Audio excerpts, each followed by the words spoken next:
Assalamualaikum warahmatullahi wabarakatuh.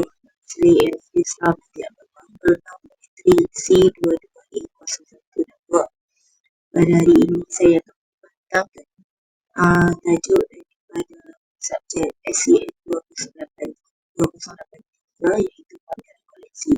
Tajuk saya ialah warna warisan mereka kearifan tempatan yang mewarnai identiti bangsa. Kearifan tempatan ini bermaksud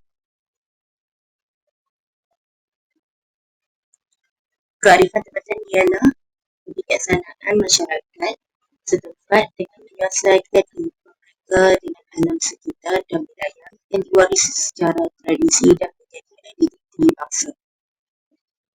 Bagi idea dan konsep yang pertama ialah tema saya kearifan tempatan yang mewarnai identiti bangsa.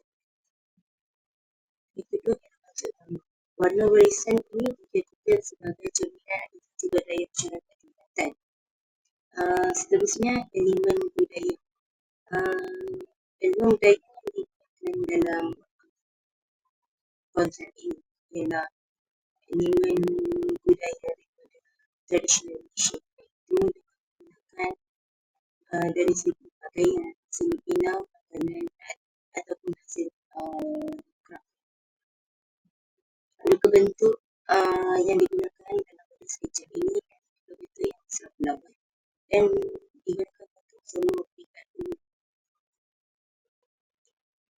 Dalam jenis koleksi yang digunakan dalam konteks ini ialah tiga koleksi, iaitu yang pertama ialah koleksi tekstil tradisional, iaitu dengan menggunakan songket tradisional Melayu. Yang kedua daripada seni bina rumah Melayu, iaitu penggunaan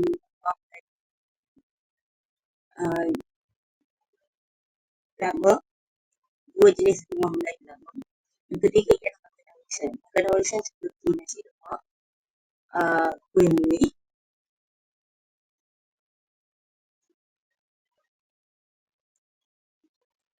Seterusnya ialah bentuk dan sifat anti. Saiz yang digunakan dari pameran ini ialah saiz 5 darab 5 meter. Susunan ruang pameran adalah dengan mengikuti tersebut, iaitu dengan meletakkan koleksi tersebut pada dinding dan separuh pada meja, dan berhadapan dengan dinding tersebut adalah dengan meletakkan meja yang juga diletakkan televisyen. Dalam pelawak adalah juga terbuka dan bersambung, iaitu dengan mempunyai meja dan kursi di penghujung TV. Struktur bus adalah sederhana. Penggunaan model 3D di atas meja dengan mempunyai ruang interaktif dengan koleksi.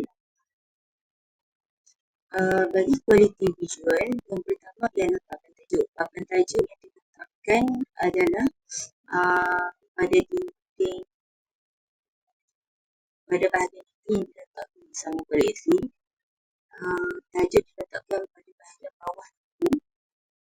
Zon tekstil dan zon seni bina diletakkan pada dinding, manakala bahagian makanan pula diletakkan pada atas meja dengan menggunakan konsep 3D dan gambar. Untuk seterusnya pula, slide seterusnya ialah mengenai model 3D. Ini merupakan 3D model SketchUp yang telah dibuat oleh saya sendiri, iaitu menggunakan warna warisan kearifan tempatan yang mewarnai identiti bangsa itu dengan menggunakan model baru pada tajuk, pada bahagian lampu, pada dinding dan juga model pameran, iaitu koleksi tradisional rumah dan juga songket. Pada bahagian depan meja yang diletakkan dengan televisyen. Pada bahagian meja hadapan 3D model makanan, iaitu kuih dan nasi lemak dan juga makanan yang bergambar. Pada hujung bahagian kiri ialah meja yang diletakkan dengan pamphlet dan kursi. Kesimpulannya, warna warisan yang digunakan adalah belakang dan estetik, tetapi turut menampakkan kreativiti dan kearifan tempatan dengan menjadikan ruang yang mendekati warisan secara interaktif sesuai untuk sebutan exhibition. Sekian.